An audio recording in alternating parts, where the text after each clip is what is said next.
Hello everyone, welcome to competition कक्षा के इस वीडियो में आपका स्वागत है। आज है 4 मार्च और आज हम करेंगे 4 मार्च के करंट अफेयर। तो चलो वीडियो को स्टार्ट करते हैं। हमारा पहला क्वेश्चन है, रेडक्लिफ लाइफ साइंसेज ने किस अभिनेत्री को अपना ब्रांड सिस्टा के लिए ब्रांड एम्बेसडर नियुक्त किया है। ये रहे आपके ऑप्शन। ये एक कंपनी है रेडक्लिफ लाइफ साइंसेज, ये दवाइयाँ वगैरह बनाती है। इनका एक ब्रांड है सिस्टा, तो इन्होंने इसके लिए अपना ब्रांड एम्बेसडर बनाया है करीना कपूर खान को। तो हमारा आंसर हो जाएगा ऑप्शन बी। चलो आगे बढ़ते हैं। केंद्रीय मंत्रिमंडल ने भारत और किस देश के साथ व्यापक आर्थिक सहयोग एवं भागीदारी समझौता किए जाने के प्रस्ताव को मंजूरी दी है। ये एक तरह का फ्री ट्रेड एग्रीमेंट है। इसमें बेसिकली क्या होगा, हम कुछ इस देश को बेचेंगे और ये देश उस पर टैक्स लगाकर महंगा नहीं करेगा, और ये देश हमारे देश में बेचेगा, तो दोनों का फ़ायदा होगा। फ्री ट्रेड एग्रीमेंट है ये भारत और मॉरिशस के बीच में। तो हमारा आंसर हो जाएगा ऑप्शन ए। भारत की बहुत सारी आइटम है इसमें, जैसे मसाले हैं, भोजन है, कपड़े हैं, इलेक्ट्रॉनिक्स आइटम है, प्लास्टिक है, तो इन पे टैक्स नहीं लगेगा। इंडिया की 310 आइटम है और मॉरिशस की लगभग 615 आइटम्स हैं। मॉरिशस क्या क्या बेचेगा भारत में, जैसे मछली, फ्रोज़न फिश, चीनी, बिस्किट, जूस, मिनरल वाटर वगैरह, तो उस पर टैक्स लगाकर उनको महंगा नहीं किया जाएगा। मॉरिशस की राजधानी है पोर्ट लुइस और मॉरिशस के प्रधानमंत्री हैं प्रवीण जगन्नाथ मॉरिशस के प्रधानमंत्री हैं। ये भी आपको याद रखना है। और मॉरिशस में जापान का एक जहाज़ डूबा था, MV वकाशियो। ये जापान का जहाज़ था जो मॉरिशस में डूबा था, तो ये भी आपको याद रखना है। और मॉरिशस में हमारे एम्बेसडर हैं, हमारे राजदूत हैं के नंदिनी श्रृंगला, और सिंगापुर में हमारे राजदूत हैं पी कुमारन।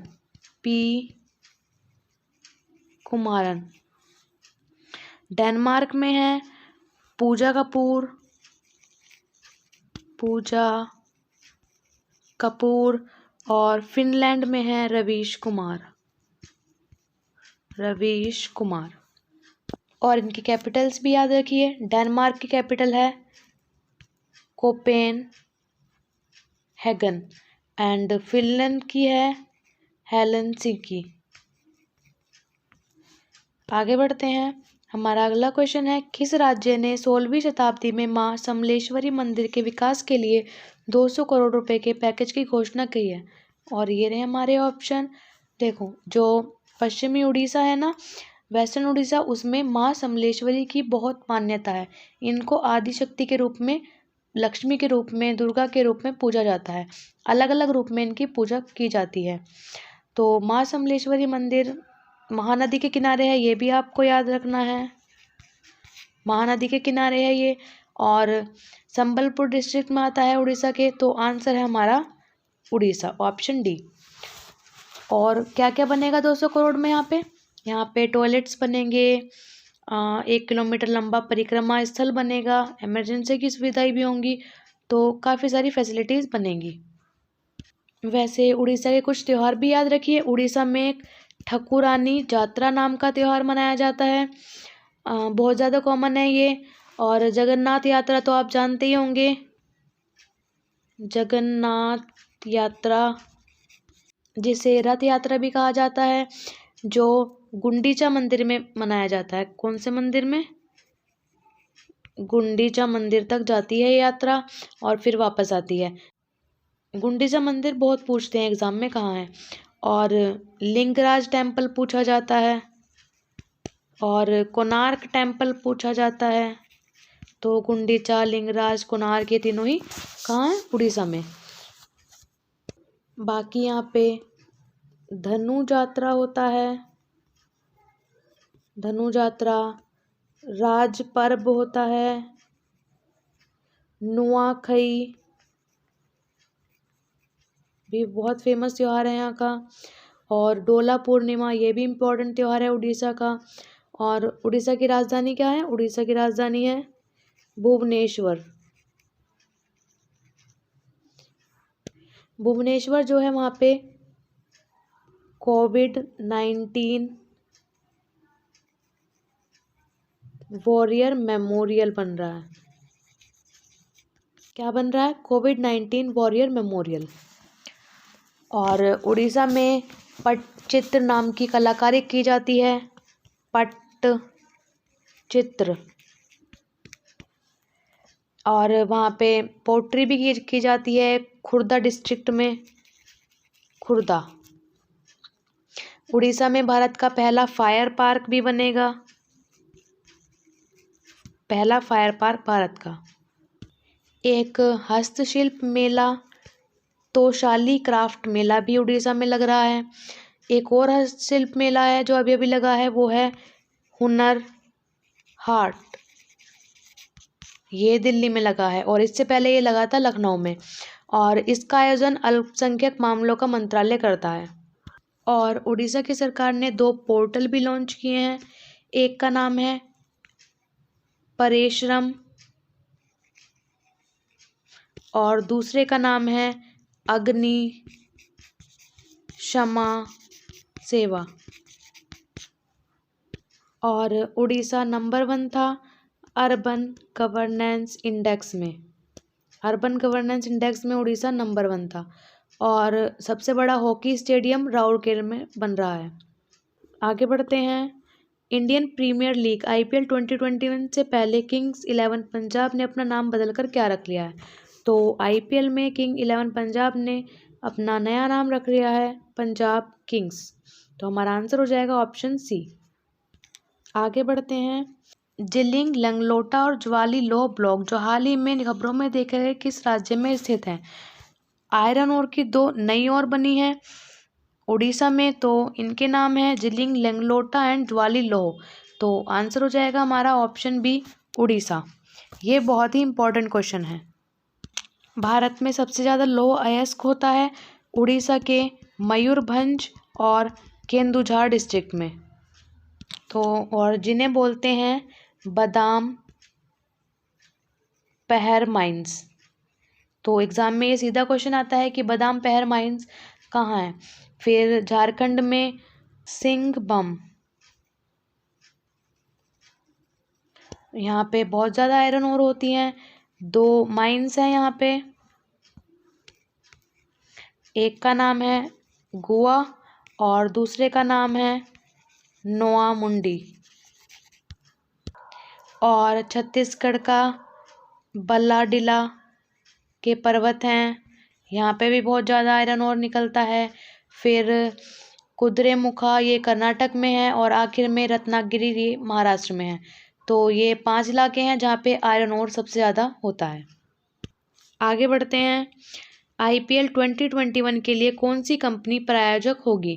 तो बीच में 1 साल के लिए ये प्रायोजक नहीं थी। 2020 के लिए स्पॉन्सर यही है। ये है वीवो। चाइना की कंपनी है। ये चाइना की एक मोबाइल फ़ोन की कंपनी है। तो वीवो ये IPL को स्पॉन्सर करेगी 2021 में। फाफ डू प्लेसी जिन्होंने टेस्ट क्रिकेट से संन्यास की घोषणा की है, ये किस देश से हैं?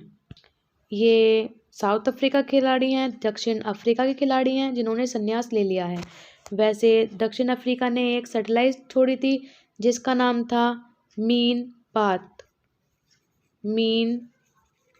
और साउथ अफ्रीका के राष्ट्रपति हैं सिरिल रामाफोसा। इसकी मुद्रा है रैंड। और साउथ अफ्रीका में रूलिंग पार्टी है अफ्रीकन नेशनल कांग्रेस। और महिलाओं के जो T20 वर्ल्ड कप होंगे वो अगले 2023 में वो भी साउथ अफ्रीका में होंगे। और जयदीप सरकार भारत के राजदूत हैं साउथ अफ्रीका में। और पूरा अफ्रीका महाद्वीप पोलियो से मुक्त घोषित कर दिया है WHO ने, वर्ल्ड हेल्थ ऑर्गेनाइजेशन ने। आगे बढ़ते हैं। मैवरिक मसीहा पुस्तक किस राजनेता की जीवनी है? ये पुस्तक जीवनी है एन.टी. रामाराव की। ये तेलुगु फिल्मों के सुपरस्टार थे। आंध्र प्रदेश में पूर्व सीएम भी थे। तेलुगु देशम पार्टी के फाउंडर भी हैं ये। और इनकी जीवनी लिखी है अभी अभी रमेश कंडुला ने। तो ये भी आपको याद रखना है। जॉर्जिया गखरिया ने किस देश के प्रधानमंत्री के पद से इस्तीफा देने की घोषणा की है? तो ये थे जॉर्जिया के पीएम। जॉर्जिया की राजधानी है तिबिलिसी और तिबिलिसी 2021 में वर्ल्ड बुक कैपिटल यानी विश्व पुस्तक राजधानी घोषित की गई थी यूनेस्को के द्वारा। और 2022 के लिए विश्व पुस्तक राजधानी है मैक्सिको का एक शहर है कुआलालंपुर। और 2020 में थी मलेशिया की राजधानी कुआलालंपुर। आगे चलते हैं। हमारा अगला क्वेश्चन है पहला फागुन जो कि एक वसंत त्योहार है, ये किस देश में मनाया जाता है? ये मनाया जाता है बांग्लादेश में। तो आंसर हो जाएगा ऑप्शन ए बांग्लादेश। इसे पहला फागुन बोलते हैं। बांग्लादेश में एक और त्यौहार मनाया जाता है पहला बोशाख। ये बांग्लादेश में नए साल को बोलते हैं। फिर एक त्यौहार बांग्लादेश में बहुत फेमस है एकुशे। और भारत और बांग्लादेश के बीच में 3 नए रास्ते बन रहे हैं। एक है सोनामुरा से दाऊदकंडी, दूसरा है चिल्हटी से हल्दीपरी। ये चिल्हटी बांग्लादेश में आती है और हल्दीपरी कूच बिहार डिस्ट्रिक्ट में आती है बंगाल के। और फिर थर्ड है हमारा फैनी ब्रिज। ये फैनी ब्रिज 1.8 किलोमीटर लंबा है। ये जोड़ेगा त्रिपुरा के सबरम से बंगाल के रामगढ़ को। बांग्लादेश में हमारे राजदूत हैं विक्रम दोराई स्वामी। और बांग्लादेश का एक बच्चा है जिसका नाम है सदत रहमान। ये न्यूज़ में क्यों था? ये न्यूज़ में इसलिए था क्योंकि सदत रहमान को अंतर्राष्ट्रीय बाल शांति पुरस्कार मिला है, इंटरनेशनल चिल्ड्रंस पीस प्राइज़ मिला है। और भारत और बांग्लादेश के बीच में एक सड़क बनाई जाएगी जिसका नाम होगा स्वाधीनता सड़क। और 26 मार्च 2021 से बांग्लादेश की आज़ादी को पूरे 50 साल पूरे हो जाएंगे। बांग्लादेश के फादर थे शेख मुजीबुर रहमान। तो इनके नाम पे यूनेस्को एक अवार्ड चलाएगा जिसका नाम है Sheikh Mujibur Rahman international award for creative economy. और शेख मुजीबुर रहमान की 100वीं जयंती मनाई गई थी 2020 में। इसको मुजीब वर्षों के रूप में मनाया गया था वहाँ पे। और इनकी बेटी है शेख हसीना, वो अभी बांग्लादेश की प्राइम मिनिस्टर है। ढाका यहाँ की राजधानी है और टका यहाँ की मुद्रा को बोलते हैं। शेख मुजीबुर रहमान के ऊपर एक मूवी भी बनेगी जिसे भारत के शाम बेनिगल बनाएंगे। आगे बढ़ते हैं। हमारा अगला क्वेश्चन है संयुक्त राष्ट्र पूंजी विकास कोष ने किस भारतीय मूल की बैंकर को कार्यकारी सचिव बनाए जाने की घोषणा की है? ये रहे आपके ऑप्शन। तो इसका हेडक्वार्टर न्यूयॉर्क में है और इन्होंने अपना एग्जीक्यूटिव सेक्रेटरी बनाया है प्रीति सिन्हा को। तो हमारा आंसर हो जाएगा ऑप्शन सी। एक लड़की और याद रखनी है जिसका नाम है आकांक्षा अरोरा। इन्होंने एंटोनियो गुटेरेस को चुनौती दी है जो यूएन के महासचिव हैं। उन्हें चैलेंज करेंगी चुनाव में जो 2022 में होंगे। किस संगठन ने संयुक्त राष्ट्र पर्यावरण कार्यक्रम द्वारा एशियाई इन्वायरमेंट एनफोर्समेंट अवार्ड 2020 से सम्मानित किया गया है? तो ये मिला है wild life crime control bureau को। तो हमारा आंसर हो जाएगा ऑप्शन डी। और एक और चीज़ याद रखिए, यूएनईपी ने रीजनल एम्बेसडर बनाया है खुशी चिंदलिया को। यहाँ पे ये भी याद रखिए यूएनईपी की सद्भावना राजदूत हैं दिया मिर्ज़ा। और यूएनईपी का हेडक्वार्टर है केन्या की राजधानी नैरोबी में। आगे बढ़ते हैं। हमारा अगला क्वेश्चन है किस देश के सर्वोच्च न्यायालय ने आर्टिफिशियल इंटेलिजेंस आधारित अनुवाद सॉफ्टवेयर अमर भाषा का शुभारंभ किया है? अमर भाषा का शुभारंभ बांग्लादेश ने करा है, तो आंसर हो जाएगा ऑप्शन सी। और बांग्लादेश में एक असौल चीनी नाम का प्रोग्राम चला रहा है जिससे फेक न्यूज़ को बढ़ावा ना मिले। हमारा अगला क्वेश्चन है, जो हाल ही में खबरों में देखी गई जिया राय, वो निम्नलिखित में से किससे संबंधित हैं? तो ये एक स्विमर थी। हमारा आंसर हो जाएगा बी, स्विमिंग से संबंधित है। अगला क्वेश्चन है, टाटा टेक्नोलॉजी और किस राज्य ने संयुक्त रूप से 7 सरकारी स्वामित्व वाले औद्योगिक प्रशिक्षण संस्थानों को उत्कृष्टता केंद्र में अपग्रेड करने के लिए 2188 करोड़ रुपए खर्च करने का फैसला किया है? तो ये काम होगा बिहार में, और बिहार की राजधानी पटना है, जहाँ पे भारत का पहला डॉल्फिन रिसर्च सेंटर बनाया जाएगा। तो हमारा आंसर हो जाएगा ए, बिहार। आगे बढ़ते हैं, कितने वर्षों में पहली बार खजुराहो नृत्य महोत्सव विश्व धरोहर मंदिर समूह के परिसर में ही आयोजित किया जाएगा? खजुराहो विश्व धरोहर है यूनेस्को की, तो ये हमेशा ग्राउंड में होता था, बट 44 साल में पहली बार ये मंदिर के अंदर ही होगा, परिसर में। तो आंसर हो जाएगा 44 साल। ये इस बार 47 बार हुआ है, 47वीं बार हुआ है, और इसे उस्ताद Alauddin Khan music and arts academy करवाता है। पहली बार ये 1975 में हुआ था। मध्य प्रदेश में 2 विश्व धरोहर और हैं, एक तो भीमबेटका की गुफाएं हैं और दूसरा है सांची स्तूप। तो ये था हमारा वीडियो 4 मार्च का। मिलते हैं 5 मार्च के वीडियो में। Thanks for listening. अगर आपको वीडियो पसंद आए तो वीडियो को लाइक करें और चैनल को सब्सक्राइब करें। Thank you.